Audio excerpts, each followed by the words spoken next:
Nag-play na ng kwan sa taas? Ha? Sige, good morning. Good morning. Pag house tour na ta karon kay mo man ay request sa kadaghanan, million views good mo. So 2 years na to, nag-house tour na ako before and may mga nadagdag tulad ng bakod na hindi pa tapos. Ito na good ba? Kailangan yung bakod. Sunod sa kuha. Tanaw na to ang isa kalaparon. Sige, kalaparon. Ang balay. 14 by 10.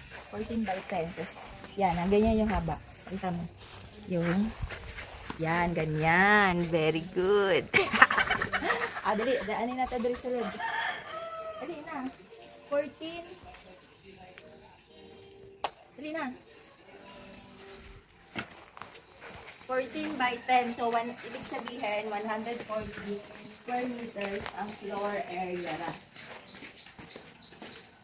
Tapos, dito yung garahean. Pero wala dito yung bonggo kasi umalis sila mama at papa. Kami dalawa lang ng bed ko na iwan. Ay, gata. Welcome sa Odtohan Residence. So, pansinin nyo ha, dito pa lang, andito na yung favorite color ni mama na lamesa. So, pansinin nyo din yung tiles. So, lahat ng design, mga display, tiles, si mama lahat yan nag-isip. Diba? Iba't ibang tiles yan. So, syempre, dahil green yan, saan nyo na yung puro green tayo ngayon. Pasok po kayo dito. And welcome. Ibang tiles na naman yan. Syempre, bukod sa, alam naman natin mga anak, diba, gusto may bahay yung magulang natin para safe sila. And isa sa pinaka-proud na proud si mother kasi yung 3 anak niya ay tapos lahat ng college.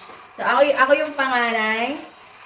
Yan, ito yung pangalawa, si Rap IT, and yung kapatid kong babae, Komsay. Chidadadan! Tapos, ito yung, ano sa tawag na rin ba? Welcome dari sala. Kasi tawag din sa in English ani. Dari. Nata yung mini table dari. Sala. Visitors area ganyan. No, sumisi diha. Tapos ito yung mini bar ni Papa. Dito siya sa gabi kasi umiinom siya ng ulo. Alam niyo ba itong kahoy na to ay Nara. Galing pa sa Surigao. Yan, nara lahat yan. Ito yung mini, ano niya. Meron din siyang, sige, tawagan na. Sige, tawagan na, Biko. Sulti ka din mo, kabalo. Tawagan na ba? Chandelier nga, local. Hindi siya mukuhan. Epal, pampam. Next, tingnan nyo, pangalawang ilang mesa na to. May 1, 2, 3. Ito, next na mesa. Mas malaking mesa. Ano din to Nara, galing sa Surigao. So, kinarga to, kinakain nila sa bonggo. Nara lahat yan. Yan o. Eh, lahat ng doors ay mahogany. Merong 1, 2, 3, 4, 5. 5 doors mahogany. So, ito yung, minsan dito kami kumakain, minsan dito. Ito naman kayo, yung next na table. Ito, hindi ko alam kung tubig nila ni mama. Pero maliit lang siya. Madalas kami dito pag kami lang 4. Tapos, syempre, ito yung kitchen sa loob. Yung clean kitchen. Tapos, lahat ng ano, may stocks ng pagkain dyan. May stocks ng pagkain. Dito sa baba, mga sabon. Diba? Ito, Nara din to galing sa Surigao din lahat yan. Tapos, ito, hindi pa na-display kasi balak bumili ni mama nung, ano yung may picture ng ano, kumakain. So, ito yung malinis na kitchen. Ayan, nandito yung mga pinggan. O, diba? Nahihila yan eh, nahihila. Tapos, dito mo na pinapatuyo. Tignan nyo yung tiles. Iba na naman yung tiles, diba? Ang daming design ng tiles. Tapos, ito from Japan Homes. Ano yung tawag dito? Sobrang bigat nito. Pag magnilupak ka. And, mga ganito, proud na proud si mama kasi yan yung mga gusto niya. Nara din yan. So, ito yung malinis na, kami tayo sa kwarto ha. Ito yung malinis na kitchen. Labas tayo sa dirty kitchen. Ito yung dirty kitchen. Pero hindi naman siya dirty. Yan. Malinis naman yan. Pwede din magugas dito. Ito yung, dito kami naglalaba. Wala kaming washing machine kasi ilan lang naman kami. Okay? At, ang alam nyo ang kagandahan dito sa Bukidnon, kasi yung tubig namin dito, libre. Libre siya galing sa bundok. Yan. Kaya mga drum-drum yan kasi minsan nawawalan din ng tubig. Tapos, kung yung bahay ay 140 square meters, floor area lang. Magabi ng floor area. Doon papunta, may ano ako dyan, may, iba tang dito ba? May video ako dyan. Binaba namin yan hanggang dun sa may sapa-sapa. Yan pa yung sakop ng lupa na nabili ko. Actually, katas yan ng pagla-live selling ko kay grocery. Yung lupa na binili ko dito. Yun yung kinita ko kay grocery. Tapos, tignan nyo naman yung tiles. So, iba na naman yung tiles. Tapos, dito, eto, dati, nung nag-house tour ako, hindi pa ito naka-tiles. Semento pa lang to. Tapos, ngayon yan, naka-tiles na. Diba, ang lawak. Tapos, ito na yung lusot dito. Diba? And kahapon, bumili kami ng, ano yung mga binili nating halaman? Para pandagdag sa, asyenda ni Rafael and Neneng Odtuan. Tapos balik tayo papakita ko na sa inyo yung, laki ng mukha ko dyan ba? Papakita ko sa inyo yung mga kwarto naman. Kwarto namin ng bebe ko. Bebe ko. Ano yun? Bebe. Siyempre, unahin natin yung kwarto ko. Ano ba naman? Dito sa bahay, merong 3 kwarto. Yung kwarto nila mama at papa, ayan. Tapos, ito naman yung kwarto ko. Tapos, ito yung kwarto ng mga anak ko or visitors. Tapos, ito yung CR. Mamaya, buksan natin. Welcome! Tignan mo, nandiyan yung mukha ko. Gawa yan ni MM Dakanay. Ano to? Sa dahon yan ng talisay ginawa. Itong drawer ko, kahapon lang to namin binili sa Ororama. O, diba?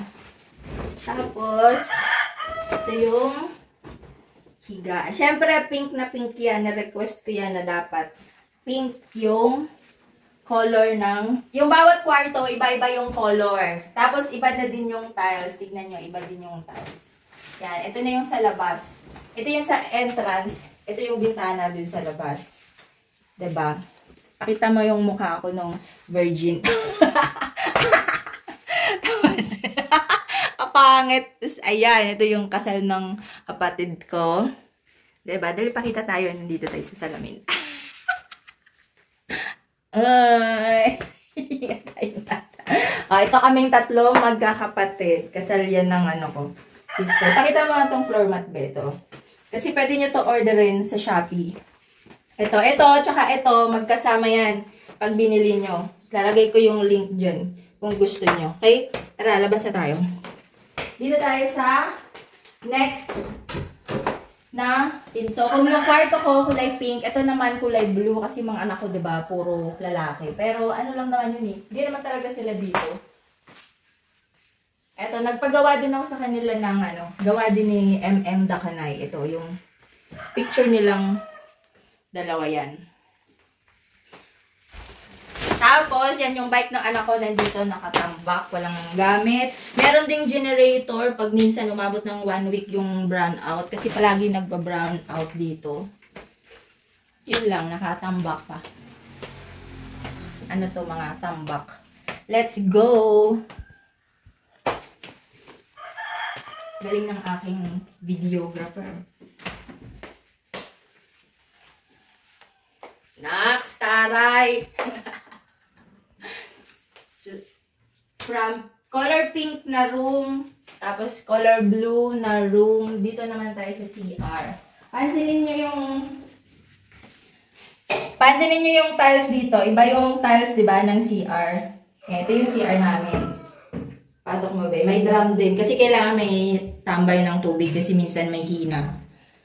Diba? Tapos, ang baba ng... Pakita mo nga ito, Beth. Ito yung shampoo ko. Pwede nyo orderin yan. Anti-hairfall. Maganda yan. Tapos gamit ko Rick Skin. Ito yung facial wash ko. Mga Rick Skin yan. Maganda kasi si Rick's.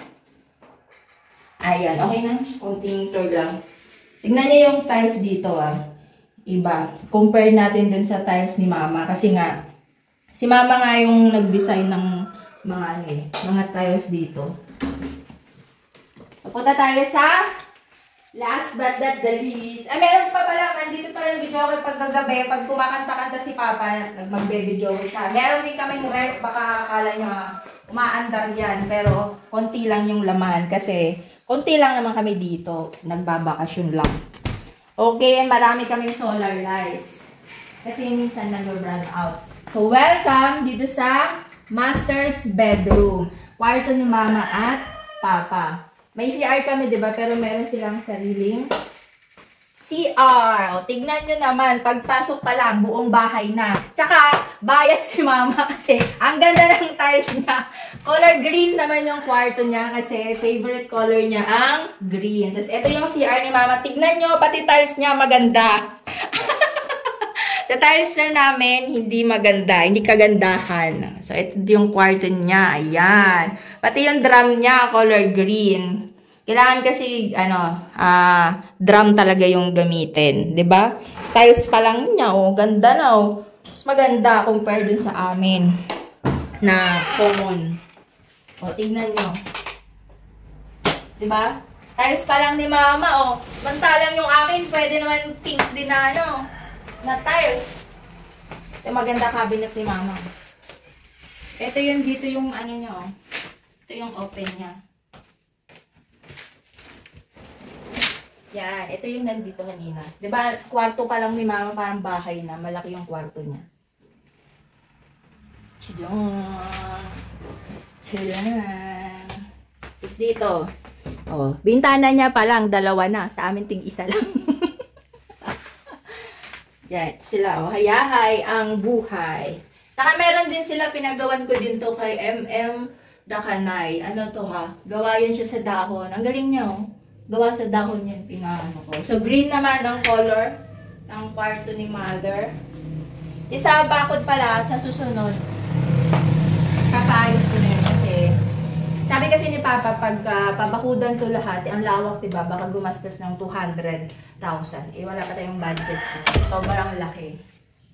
So, yun lang. Tingnan ang lawak ng bahay, Pag pupunta ka doon, malayo pa yung lalakarin mo. So, 2 years na may git yung bahay. Na umuwi din ako dito nung magpa-house blessing ako. Tapos, syempre,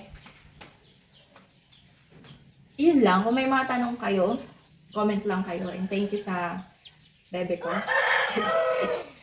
Nag-video sa akin ngayon. Siya yung kaunaw na dinala ko dito. Pinakilala ko sa buong family ko. And syempre, siya na yung last. Bye-bye!